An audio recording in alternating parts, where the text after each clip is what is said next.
Good morning, Tampa Bay. What is going on? Channelside in the morning, live on the, what is it? Today's Thursday. These weeks, weeks just kind of running by this week. It's kind of weird, but it has gone pretty quick. Yeah. Thursday edition. Obviously, I am Danny. That is the great L. Bushman, Evan Bush, to the right of me. We got a lot to unpack, and it really is NFL centric today. And I know that makes a lot of you very happy. But we're also going to rehash a little bit of Donovan Mitchell. And we're going to rehash a little bit of the Jonathan Isaac. I didn't want to bring that up because Twitter was just ablaze. It was. But you know what? And we'll talk about this at the end of the show. But for me, it was very respectful debate, which is weird. I don't watch basketball. You know this. Pretty much everybody knows this. So I didn't really have much to say. And I didn't want to say anything because it was the most nicest debate I've ever seen on Twitter, especially when it came to sports. Yep. Which was refreshing because most of the time when you see people debating on Twitter, it's mostly harsh. It's what you call a shit show. Yeah, shit show. And so I was, after all the notifications I looked at, I was like, man, this is like the most nicest like quarrel and debate I've ever seen in my life. I'm like, are we changing the game? Are we changing the debate game when it comes to sports? You know what's weird is I don't know where that came from because typically, and maybe it just has to do with like the LeBron and Michael Jordan battle, like the endless battle between fans, because those are ridiculous. Those will be like, oh, I found pictures of your mom from 1975 and look at that hoe. And you're like, what? Like, there was one that stuck out to me the most was one guy calling you a twat waffle. I didn't even see that. Yeah, some guy show you how. Some guy called you a twat waffle. I'm like, all right, that's a new one. But that was like the only one that wasn't. That was the only one that was like mean because he didn't really have any valid points to his argument at all. You're a twat waffle. I called you a twat waffle. Mute notifications. Yeah, that's typically how that works. So if somebody will say something like really, really stupid, and then they never come back. And you're like, oh, I okay. That's really how you okay. Is that how you feel? Like what am I supposed to do with that information, pal? I don't know. I don't know, but yeah, we got a lot to talk about. Buccaneers signed Kyle Rudolph last night, actually, like almost 11 p.m. I always find it weird when NFL signings or any sports signings happen like that late in the day. Because look, agents are office workers, really. And I know that when you're an agent, you gotta kind of work around the clock. But I know some NFL agents, and you're trying to stick to that 9 to 5 schedule. And we see this happen quite often where players are getting signed, getting cut, getting traded like late in the night. Matthew Stafford got traded to Jared Goff. I'll never forget this, Evan. When Matthew Stafford got traded to Jared Goff, that happened at 11:59 p.m. It's such a big trade that was. I was surprised it was so late. Well, and that was the crazy part to me was like, dude, why is this so late? Like, I just thought that was insane. Like how late it actually was. But could you say this like the Kyle Rudolph trade last night is almost kind of like a blip? It's not.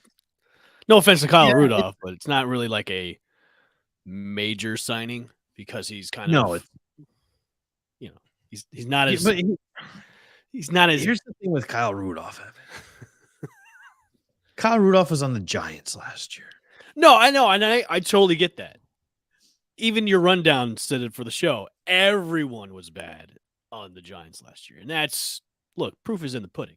But when he was on Minnesota in his like prime, prime career, like when his prime, he was good. He was a good tight end. He was one of the tight ends that you would draft in fantasy as like one of the top ones.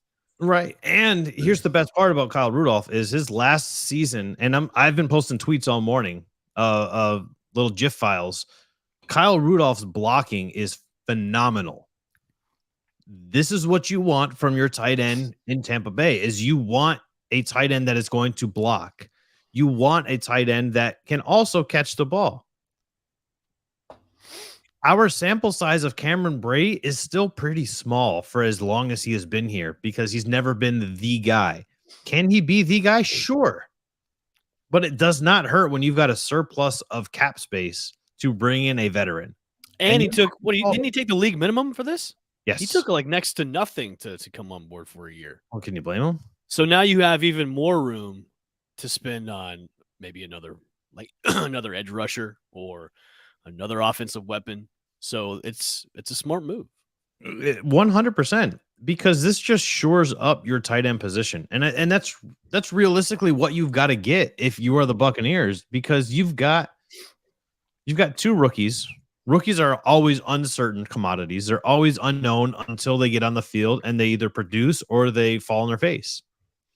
You've got Cameron Brate, you know what Cameron Brate is inside of the red zone, but you don't really know what he is outside of that 20-yard line. Mm-hmm. Kyle Rudolph can still climb the ladder. He can still run. He can still block. There's so many things that Kyle Rudolph can do for this team. Look, and when we talked about this a few weeks ago and we set Facebook ablaze and there was like 69,000 interactions or something crazy about that. When we talked about that before, I was a fan of having somebody like a Jimmy Graham, somebody that was, and the reason why I was more of a fan of that is somebody that was very prolific. Is I wanted somebody like Jimmy Graham, who was like, at one point was like, Jimmy Graham was essentially a wide receiver, and he was one of the top wide receivers coming out of the tight end position, which was ridiculous to think about. Kyle Rudolph, for me, was always good. You said it earlier. He is always one of the players that you are looking for to draft in fantasy, or were. Draft or position reliability. Correct. That's what Kyle Rudolph brings to this team, because you know what he can do. You know what he can bring to the Bucs team too. And I think he was one of the guys that we were really high on about, hey, if you're going to sign a veteran presence that's a free agent right now, out of all those guys, Rudolph and Jimmy Graham were like to be the top two out of the free agents that we were talking about for tight ends. And I think you even said it yesterday that Rudolph would be a great sign, and lo and behold, he's signing with the Bucs. So, I mean, yeah, and look, if you were, the way I look at it is, if you were looking for somebody to fill possibly long term in the tight end position, I think Eric Ebron was the best choice, right? Because he's the youngest, he's got the least amount of miles. But when you sign Kyle Rudolph, like I said, follow us on Twitter. Search for the Channelside Sports Network. Most of you are watching anyway. We appreciate you guys tuning in this morning as we kind of go through a bunch of Buccaneers news, notes, and just NFL. We're gonna have a lot of fun. That's what we're gonna do today. We're gonna have a lot of fun today. And remember to enter into the Madden 23 giveaway. That was the worst Madden impression. I wasn't even sure where you were going with. Yeah, that. neither do I. I've heard way better. Yeah, no. I've heard better. Yeah, you see the banner right there on the bottom. The winner will be announced tomorrow at 5 p.m. You have up until 4:59 p.m. to enter. Everybody that has retweeted, I will check. I will make sure that you followed. If you did not follow, sorry, you did not enter. But I will check it. I'm going to throw all the Twitter names. I'm going to throw all of those in. What is it? The random.org, I think, is the website. Throw them all in there. Bada boom, bada bing. Somebody's going to win the game. I thought it was bada bing, bada boom. Whatever. It's 8:11 in the morning. I like your Guns N' Roses shirt, by the way. Thank you. Yeah, so Kyle Rudolph coming to the team also gives you veteran leadership. Because here's the thing, is you've got two rookies, right? Is Cameron Brate a vocal leader? We don't know. Is he able to lead by example? I'm sure he is. We've never heard of Cameron Brate getting in trouble, but we've seen Kyle Rudolph take a leadership role in Minnesota. And that was a team that had Stephon Diggs and Justin Jefferson and Adam Thielen and Kirk Cousins and Dalvin Cook. But yet here comes Kyle Rudolph leading pregame speeches, getting on his team about lining up properly. Like, these are the things that you're going to get with a Kyle Rudolph that you're probably not going to get if you sign Jimmy Graham. He's just quiet. Jimmy Graham's never been like, he'll celebrate when he gets a touchdown, and that's kind of it. This is going to help out a lot with the younger guys, especially the young tight ends that they drafted on the team. Now you have 4 tight ends. One as I want to look at to see how much of the snaps that Rudolph is going to get over Brate. Yeah. That's the interesting thing I want to see. And since Rudolph is a better pass blocker, he's probably going to take more of a role than Brate is. You know what I mean? I think you are 100% correct, unless they start running 2 tight end sets. Which would be an interesting look, and I think I would love to see that. For sure. We never really saw that. Especially Danny, with the unknown if Godwin is not going to be there week 1. If he's not ready to go, then you can add that piece to the pie and do a 2 tight end set, have Gage and then Evans on the side too as well. Right. To open it up. So I would be interested in seeing if they would run a 2 tight end set. That would be interesting to see because I don't think the Bucs have ever done that before. No, they haven't. So now that you have Rudolph, there is an opportunity to do that. I mean, you had the opportunity to do it when you had OJ Howard and Cameron Brate, but the issue is that you had Jameis Winston. And your tight ends aren't running go routes. Right. Like unless it's Jimmy Graham, your tight end is not running a go route. So therefore, Jameis Winston was rarely looking the tight end's way. It's unfortunate that OJ Howard. Well, that's not necessarily true because Cam Brate was really his wet blanket when it came to a lot of the passing. Right, but I'm talking. But those are in the flat. Really, true. Those aren't. Jameis Winston was a hero thrower. That's what he wanted to do. He was trying to get up. Is it close my eyes and pray? Close my eyes and throw it and see if somebody catches it. Yeah, and you got to remember he was always competing with Ryan Fitzpatrick. That's true. What does Ryan Fitzpatrick do the best? Close his eyes and heaves it up. That's true. And then everybody goes, yeah, but the beard, he's fantastic. That's magic. It's Ryan Fitz magic. Listen, man, don't knock the beard.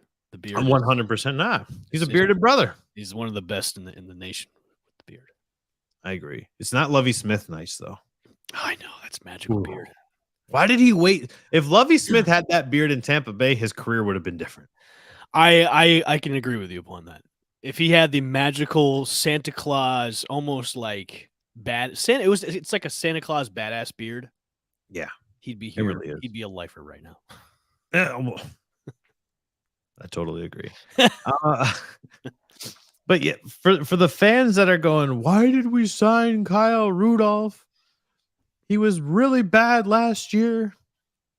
Everybody on the Giants on offense was absolutely atrocious last year. And you got to remember who was throwing to him too. It was Danny Dimes. You're not going to get much with Danny Dimes. Right. And Evan Ingram was finally healthy. Kyle Rudolph was brought in as an injury and as injury insurance to Evan Ingram. Mm-hmm. Evan Ingram was not injured. Kyle Rudolph bet on himself and said, hey, we're not getting it done in Minnesota. I want to go elsewhere. The Giants, look, if you look on paper, the Giants' offensive roster is very good. Kadarius Toney, Kenny Golladay, Sterling Shepard, Evan Ingram, Saquon Barkley. You look at the roster on paper, and you're like, "Damn, this team is the worst team in their division." Like, how does that happen? They're just a quarterback away from being a good team too, as well. I think they were. You know what? I don't even know if I would give up on Daniel Jones yet. No, I'm giving up. I'm done. And if you're a Giants fan, you should be done too. I think you give him this last year with Brian Daboll, see what happens, and then move on. Well, no, if you're going to give him 1 year with Daboll, you're going to have to give him 2 because 1 year to really learn the system, and then another year of, hey, okay, now you're in year 2 of the system that you learned last year. So you really essentially have to give him 2 years now. But there wasn't really a system before. So well, it's not like you have to erase that's what I mean. Like if you're looking to give him one last chance because they didn't pick up his option right for the 5th year, and you're really going to see how well he does under this new system with Daboll, who turned Josh Allen into Josh Allen, which he is now. Mm-hmm. You have to essentially give him 2 years. So you have to see how he does this year, and if he does well, you have to give him another year. I don't know if the Giants are willing to do that. I don't know if the Giants want to admit that they're getting ready to head into a rebuild. I think that's the problem. I think that's why they have rebuilding for the past couple of years. They haven't even but they haven't moved anybody. That's the issue. I know. Is when you're rebuilding, you move players to acquire capital, whether it's a collection of solid role players, whether it's a collection of draft picks, but they haven't done any of that yet. So you go, well, just admit that you're in a rebuild. That's the problem, is they have like this facade of, no, we're the New York Football Giants, we're not rebuilding. But you are. I mean, that's unfortunate, sad, but true. But yes, you are rebuilding. We'll see how Kyle Rudolph pans out. Obviously, we'll be watching it closely now that he's a member of our Tampa Bay Buccaneers. And do you think that he's going to challenge Cam Brate for the starting role? I know we briefly just kind of glossed over it earlier, but do you think he ends up becoming the starting tight end in Tampa Bay, or do you think that he just pushes Cam Brate to be that much better? I think it's a little bit of both. I think he's brought in to have that veteran presence and to push Cam Brate to be on the same maybe level as Kyle Rudolph. Okay. Because I don't think there's going to be a absolute number one tight end in this offense. Oh, tight end by committee. Yeah. I think there's going to be a rotation of reps these two are going to have. And I think that's going to be I would say that would be a better situation than having either one of them as a number one. If you rotate them out, it's going to make the offense a little bit more creative and explosive per se. Because now, if you're a defensive coordinator and if you're going to go, okay, well, what stud are they going to run with Rudolph or Brate out there? You don't know. So I would say it's going to be a little bit of both. He's brought in to booster up Cam Brate's playing ability since he's a veteran, and then have that competition just to make him a lot better. I would rather have them be both number ones instead of having a number one, number two. I can see that, and we know that we're going to get a sprinkling in of K. Dotton. Mm-hmm. What I do not want to see happen with Bucs Nation is K. Dotton gets rolled in for like a random 3rd and long play and then makes like a 45-yard completion, and everybody goes, "Oh my God, this is our tight end." Like, calm down. You did that. You do that all the time with Scotty Miller. He should be a starting wide receiver. No, we have Mike Evans and Chris Godwin. Like, we have to reel in our expectations. Just because we've got a guy that we roll in, that doesn't, like, relax. Let Kyle Rudolph teach him how to block. Let Cam Brate, because Cam Brate is a pretty serviceable blocker as well. Let him learn from two. Cam Brate is a veteran in this league. You may not really realize it, but he is a veteran in this league. Let these young guys learn from these veteran players. I'm excited that Kyle Rudolph is here now. I like it. I like the signing. I think it's an A+ signing. I agree. You know what Buccaneers fans are not excited about? And these would be the Madden running back rankings. Missing in his absence, of course, is Leonard Fournette. I mean, okay. We're going to talk about Leonard Fournette in a moment. I know you want to talk about Christian McCaffrey being a 96 overall after playing 10 games. How could you know? How could you know? Were you reading my mind when I put my head down on my microphone? No, I have this superpower called common sense. Okay. How are you going to put him in as a 96? How? I have no idea. Over Jonathan Taylor, who ran away with the rushing title last year. Right. How McCaffrey hasn't played in 2 full seasons. He's literally played 10 games. That's it. It's the dumbest thing I've ever seen. The rest of the rest of these rankings or the ratings, I'm okay with. Outside of Christian McCaffrey, get Christian McCaffrey out of the top 10. He doesn't need to be in the top 10. McCaffrey, you know where? I don't know how he's going to play anymore. Danny, you know where McCaffrey should be? You could flip Aaron Jones with McCaffrey. I'd be okay with that. And put McCaffrey down in the 80s. And this is why I have so much hard hatred towards EA, is because they do stupid stuff like this when it comes to ratings and stuff to their games. This makes I'm not even okay with having Nick Chubb in 96 under Derrick Henry. Yeah, I'm not even okay with that. Like you could, like it should be Jonathan Taylor, Derrick Henry. I would even vault Joe Mixon up underneath. I would as well. Yeah, I don't like this Because these ratings specifically for Madden are based off the previous season. You've got no body of work. Then how can you base this off the previous? How can you do this to CMC when he didn't play a full season? It makes no sense. This is stupid. And he missed the remaining 6 games of the previous season as well. Exactly. It's hard. Get that off our screen. You know what's crazy is, so here's the thing: is Saquon Barkley's got an 86 rating. And now you know that I'm okay with him having an 86. Right, but here's where I'm going with this. Saquon Barkley is always viewed as what? Often injured. For some reason, we cannot ever view Christian McCaffrey as often injured. You tell somebody that Christian McCaffrey's outside of the fantasy world, because fantasy football players are like, I ain't drafting this guy in the first round. I'm just not going to do it. I'm not going to waste my first round draft pick to sign Christian McCaffrey, because he's probably burned every fantasy player at least once over the last 2 seasons. And you are. But how is Christian McCaffrey a 96 and Saquon Barkley is an 86? You got a 10-point swing there between two guys that routinely play exactly the same kind of game. You know what we need to do? We need to get an EA scout on our show and explain themselves to us. Like, what is their reasoning behind these dumb ratings? Because I would love to know how to find these people. That's the problem. I can find them. I will find you. No stone goes unturned when we listen to me. I have a special set of skills. I will find you, and when I do, I will rate you. I will rate you. So Buccaneers fans are extremely angry. This is blowing up on Facebook in like the Buccaneers Facebook groups and even on Twitter. Buccaneers fans are very angry that Leonard Fournette got an 87 rating. I'm okay with that. I'm fine with that because at the end of the day, usually, I'm going to use the term usually based off of what we just saw.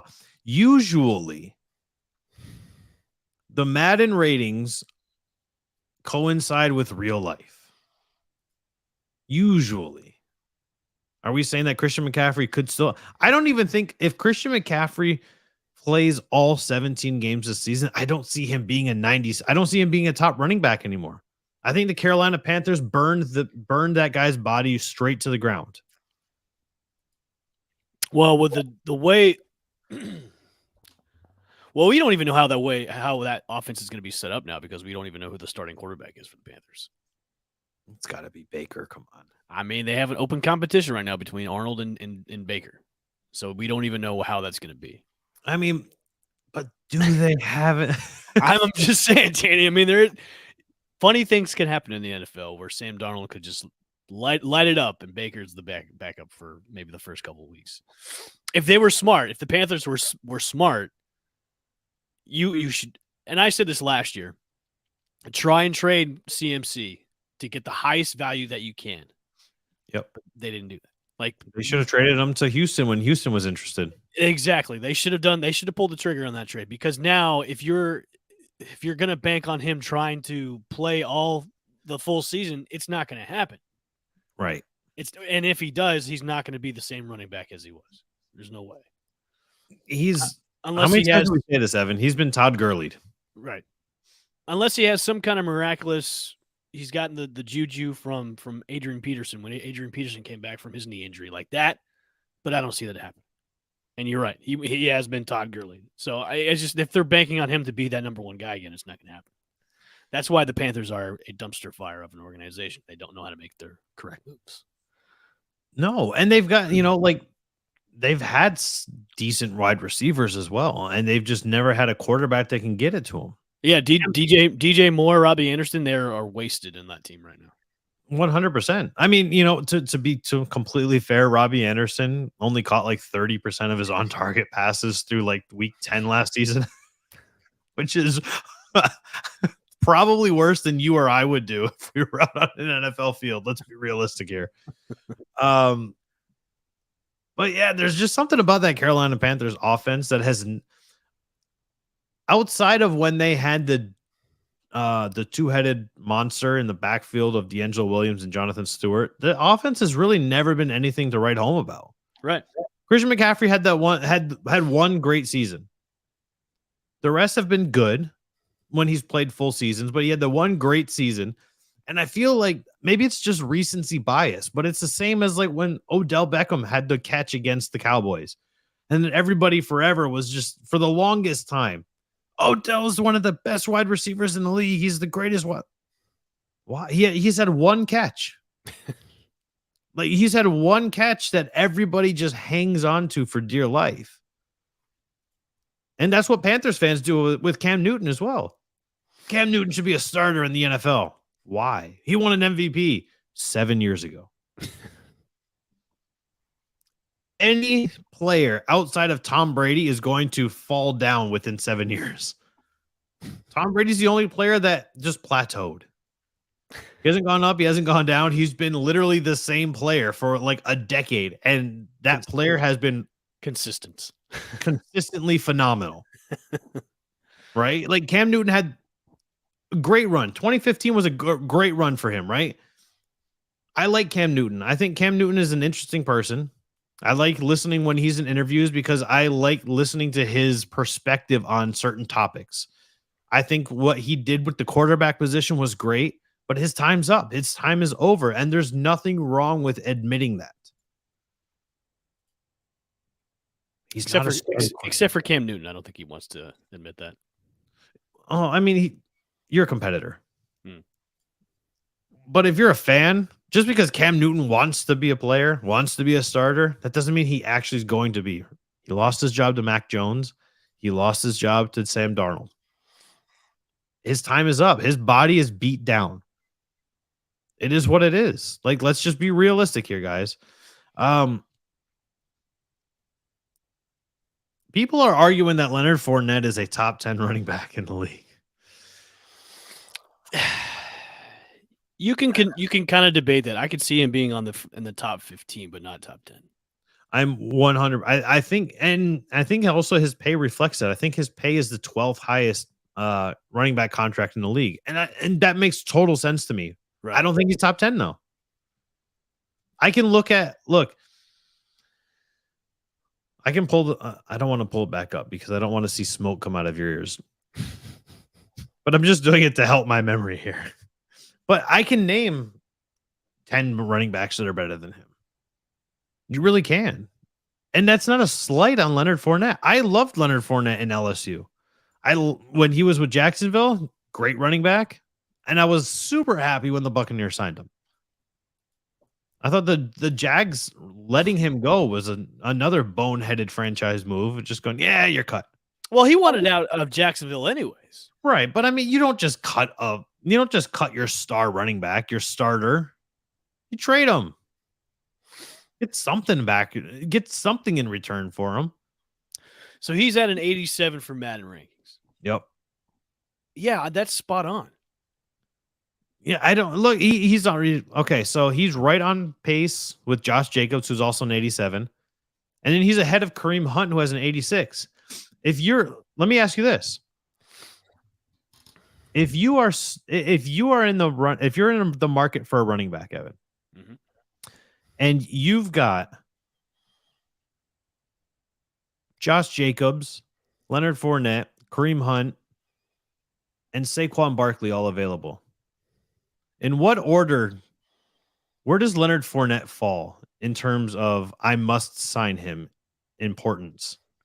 I'm putting him at number 1 or number 2. Because of the playoff run, so.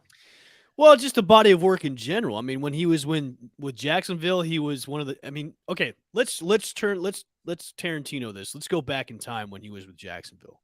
When he was with Jacksonville, he was in the top 10 for running backs.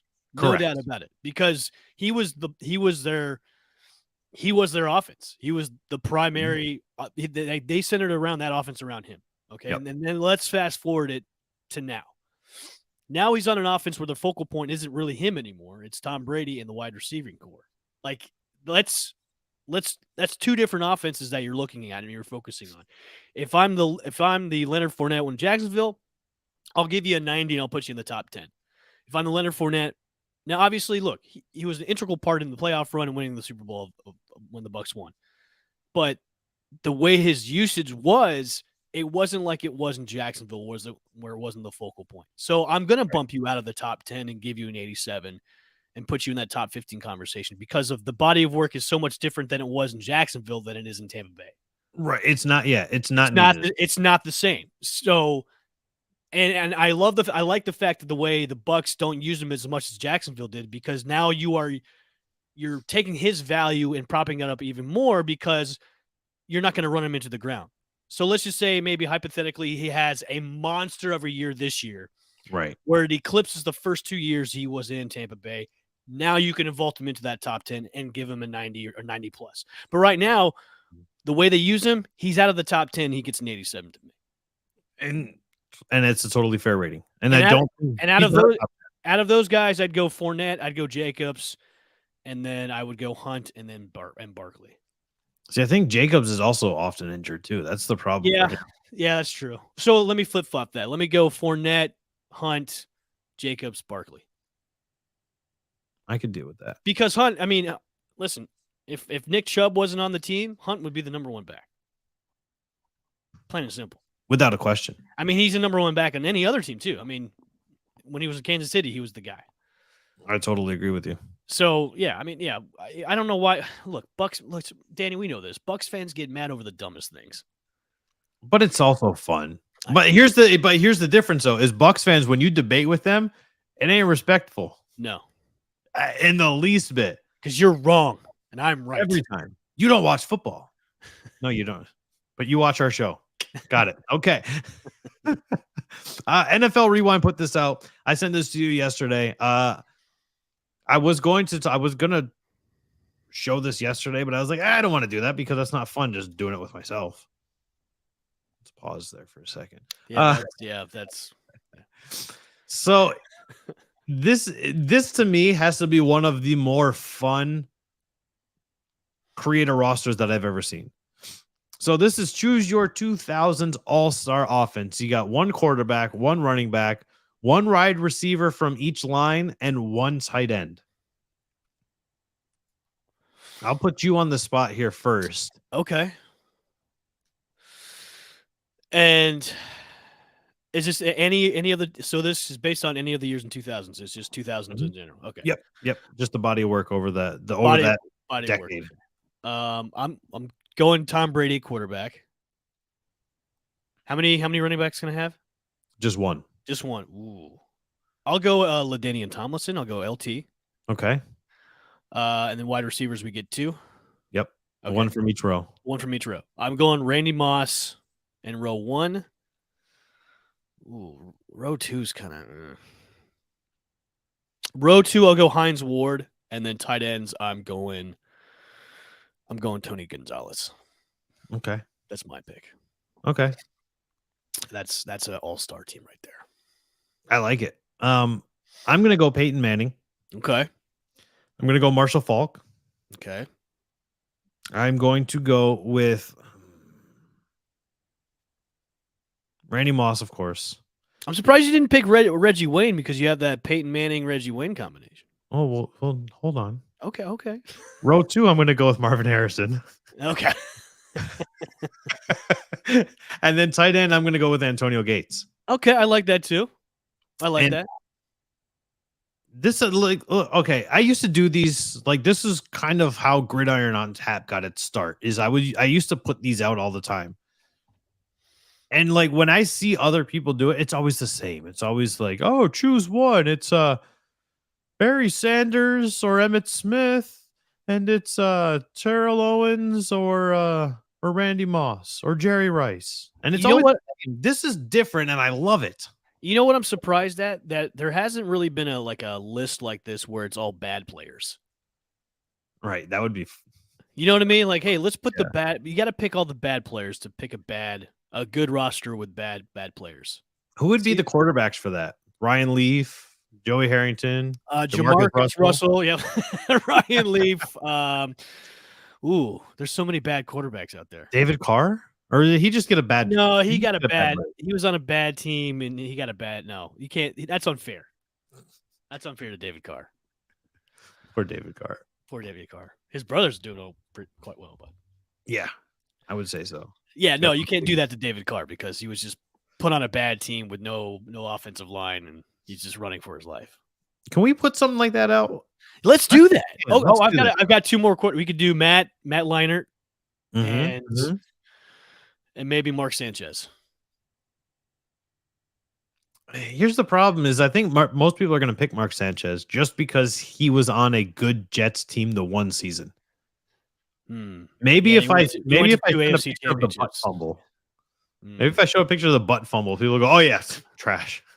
I know. You know, I think a lot of people will probably pick either Leaf or Jamarcus Russell because they were that bad. Yeah, build your worst lineup. Build your worst lineup, dude. We should do that. We got to figure out how to field a full team, though. That's the problem. It could happen. Trust me.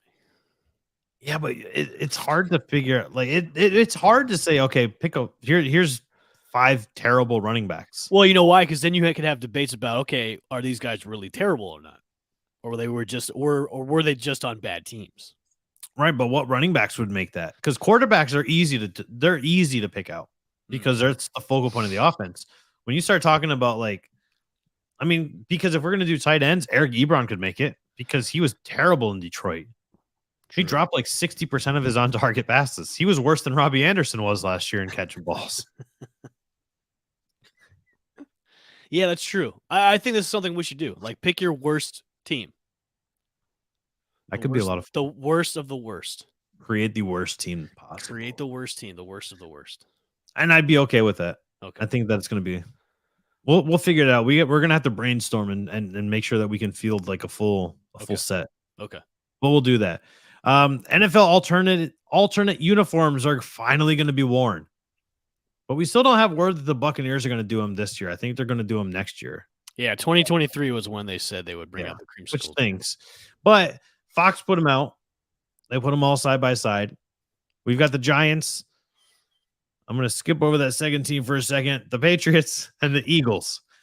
All 3 of those are throwback uniforms back to the 80s to the 90s. And then you've got the Washington Commanders, who have not even taken the field yet, who have a throwback alternate uniform. Well, if they were going to do a throwback alternative, you'd wear the Redskins jerseys. Right, but white people got offended at that. Yeah, we can't. I would say out of all the ones that are the best, it's the New England Patriots ones, man. See, I like the Eagles, man. There's just something about that old school, what they call it, Kelly green, I think is the color. Yeah. With the big silver eagle on there. The big wing. Yeah. See, that to me reminds me of Madden. Yeah, I was going to say either that one or I would say the Patriots unis and then the Eagles unis next. I mean, the Giants look the same, past and present. Right. I think it's just the blue helmets now. Yeah. And well, they got the red trim on the old ones. The newer ones, it's all blue. And I don't know why Washington is even in this conversation because what alternative uniform are you going to have? Well, and here's the thing is that alternative uniform looked better than their regular uniforms. Right. That should be your regular uniform. You see the one that looks like a taxi cab? No. What? What the hell is this? It just goes to show you how stupidly run that organization is. It's awful. Going off your unis. It's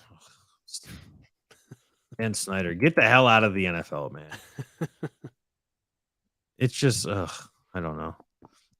Have the Bucs given a reason why they aren't going to do the unis? I think it's possible because they don't know exactly how they want to do it. What? That makes no sense. Just pick the creamsicles and just do it. Hey, look, I'm not saying that you're wrong. Don't do the ones that have the stupid digital time clock numbers. Those are hideous. Did you see that take off on Twitter yesterday? I did.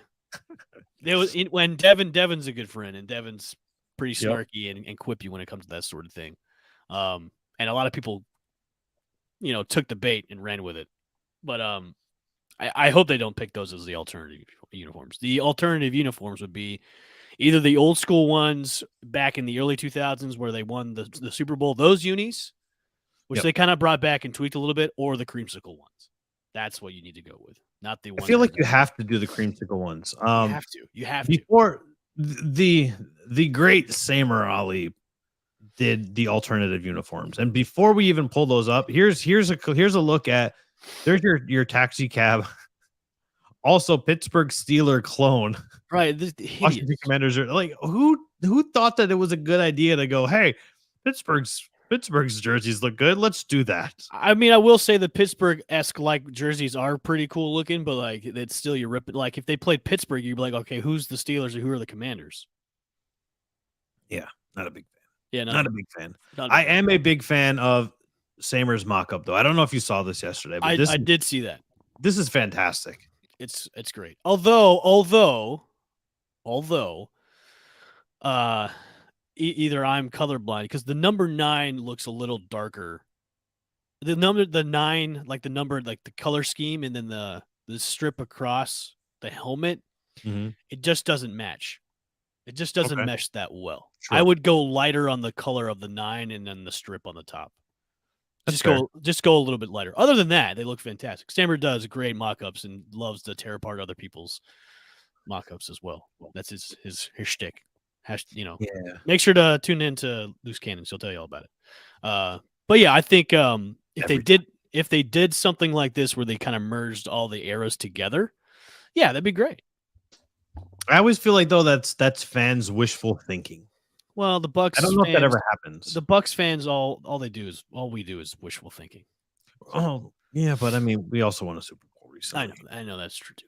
But here's the thing: is like a lot of Bucs, and it's not even Bucs fans though. It's like anytime there's like jersey conversations, fans are like, "But what if we did the '70s pants, the '90s helmet, the '30s gloves?"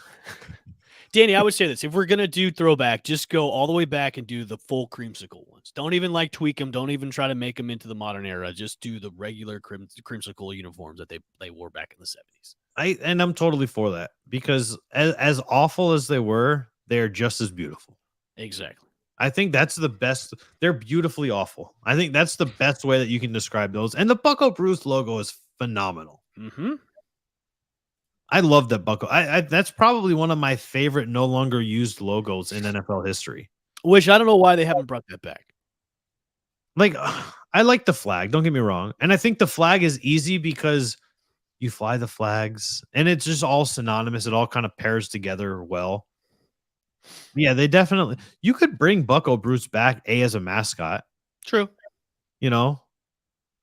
You could start doing those things. You could have 2 mascots. What the hell? The Rays do. Right. They've got the Rays mascot and they've got you. Like the I was gonna say if you bring up that stupid cat, I was gonna come through this screen and punch him in the face. I almost did, but I was like, let me turn the corner around here a little bit and just yeah, Evan. There you are, buddy. Good Lord. Thank you all for tuning in. This is Channelside in the Morning, live on the Channelside Sports Network. If you missed the beginning of the show, that's where we did a lot of our Kyle Rudolph breakdown. And we talked about, most of you that are probably tuning in are the angry Bucs fans about Leonard Fournette's Madden rating. We already covered that. So hit the replay after this is over. You can tune into that. I've got a question for you, Evan. Yes. And this could really send us down a rabbit hole here. Okay. Which I'm okay with. I'm prepared for this. Let's just do this. 80s, 90s, 2000s, and 2010s. What was the best decade of football that we have seen? 2000s. Because I can't remember the 80s because I was only a child. I mean, we're still children now. Yeah. The 90s, not so much. I would say late 90s, early 2000s in the middle. And then that's where the kind of like the great era for me. Late 90s, early 2000s-ish is where I'm headed. I'm with you on that. That was my initial thing is I wanted to say 90s at first, but then I was like, okay, well, I feel like that's just me hanging on to nostalgia a little bit. And then the 2000s, the first decade of the 2000s had a lot of those guys in the 90s, but then it was also intertwined with a lot more athletic, a lot more faster play, a lot more hard hitting because it was before, whether you like it or you don't like it, that's not for us to talk about. But when they started changing the game to protect the players, Right. we didn't quite have that yet. So we were getting the Sean Taylors annihilating people in the middle of the field. We were still getting those hits. We were still getting Hines Ward blocking guys and breaking their jaw because he would throw such hard blocks. How crazy is that? Would you want to? How would you like to be on the receiving end of a Hines Ward block? I would not. I mean, we talk all the time about wide receivers are divas, and this guy's out here breaking people's jaws, and he's not even hitting them in the mouth. He's jarring their bodies so hard that their jaw is flobbering all around.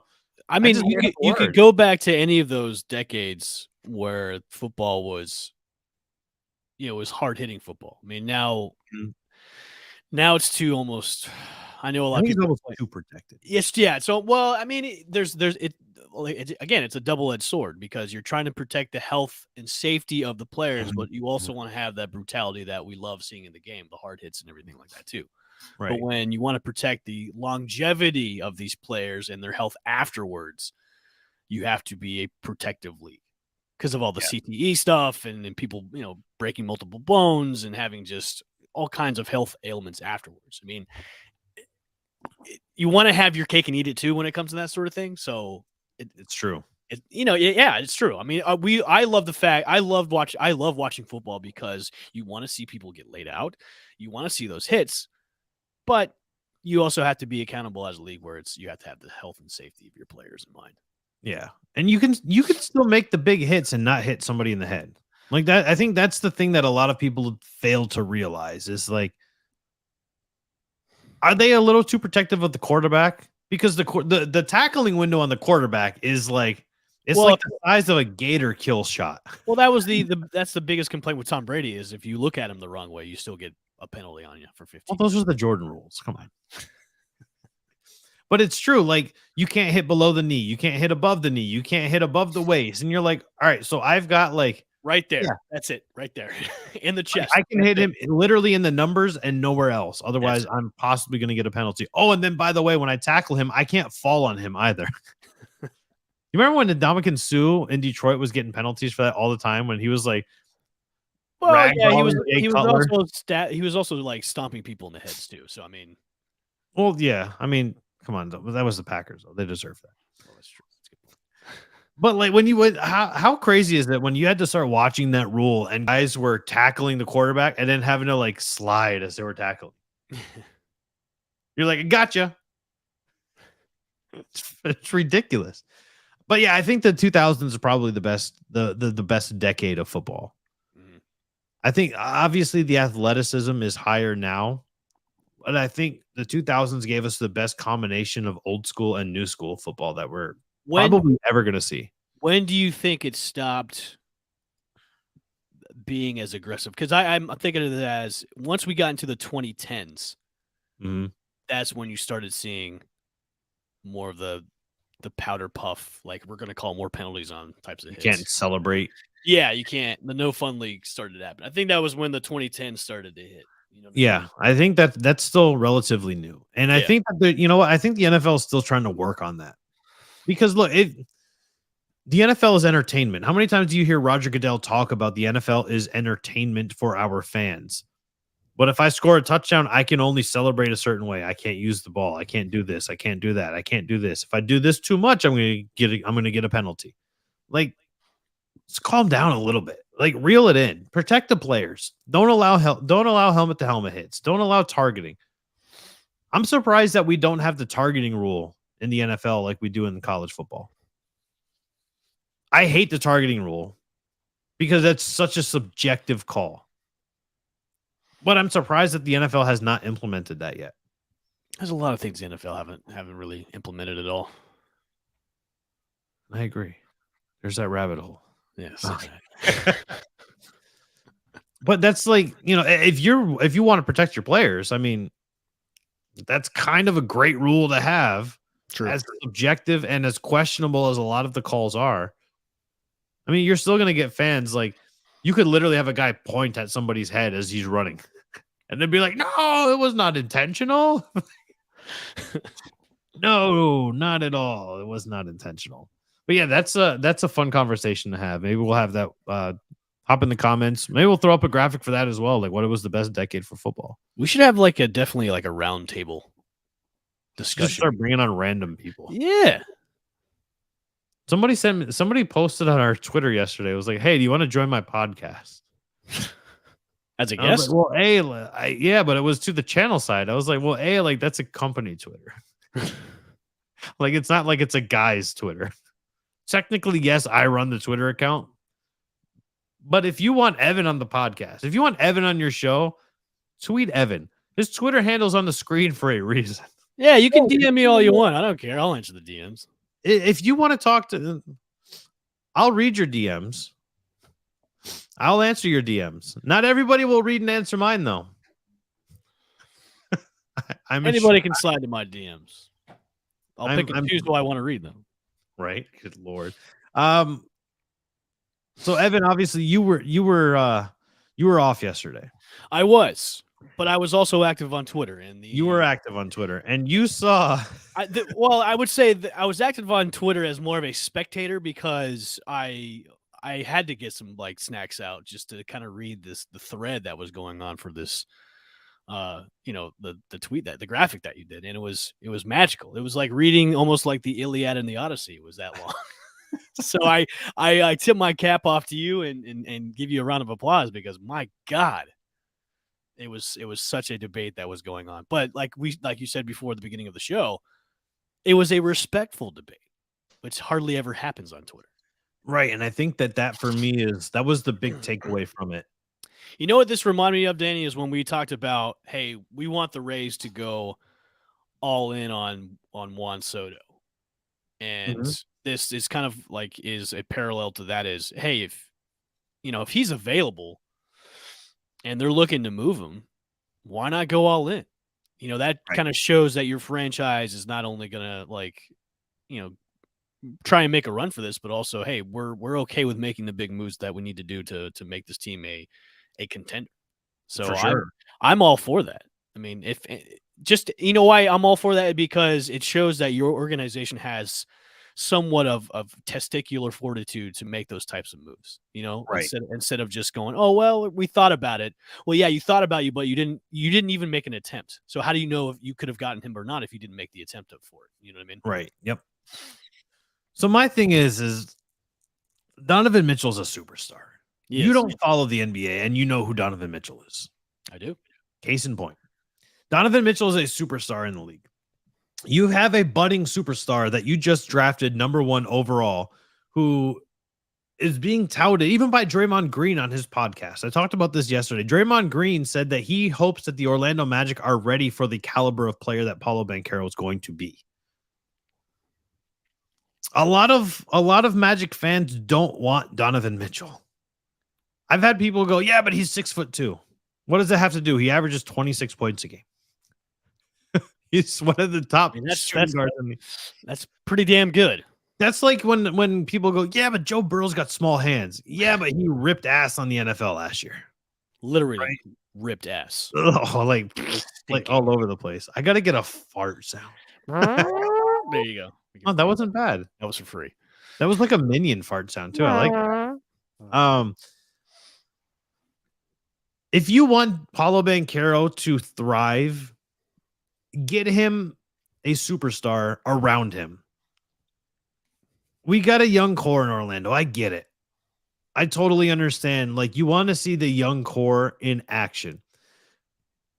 But here's the thing, is the New York Knicks offered 4 pretty trash players to the Utah Jazz. The Utah Jazz, Danny Ainge, turned around and said, well, I want 6 first-round picks as well. On top of these 4 garbage players. The Orlando Magic have better commodities that they could trade. They're unproven commodities. Here's the thing, is the New York Knicks were offering players that have been in the league longer than the Magic players have been in the league. But when you say I want this young core to thrive, and then you go, and we need a healthy Jonathan Isaac. For what? Jonathan Isaac was not worth the 6th overall pick before his injury. On August 20th, Evan, it'll be 2 full calendar years since he's played. If you go, and this is part of the debate I was having with people, is I don't even think Jonathan Isaac's head is in the game anymore. If you go to his social media pages, Facebook, Twitter, Instagram, it does not matter where you go, you would not be able to tell that he's an NBA player. It's all about his political showings where he goes to he'll go to political rallies. It's all about his book, his podcast interviews about his book, his speaking engagements. And that's great. How much of a hit does he put on the Magic for his cap? His he doesn't salary? Put a lot. So okay. He doesn't put a lot. His cap hit's not bad. But here's the thing is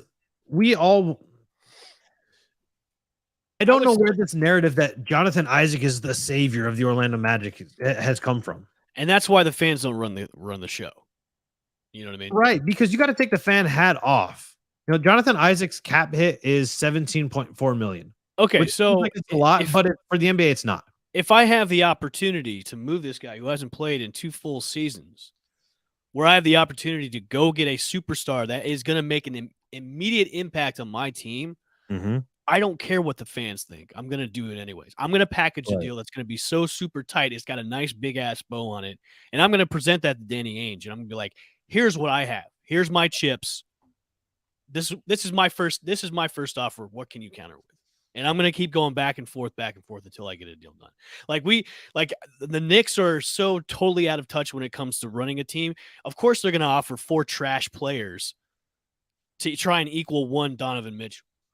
And then here's the thing is there's nobody in New York anyway to pair with Donovan Mitchell. The only person is RJ Barrett, who's also a shooting guard. Well, if I'm also Danny Ainge, I'm looking at this as are you even serious about trying to acquire this guy? Because you're offering me trash right now.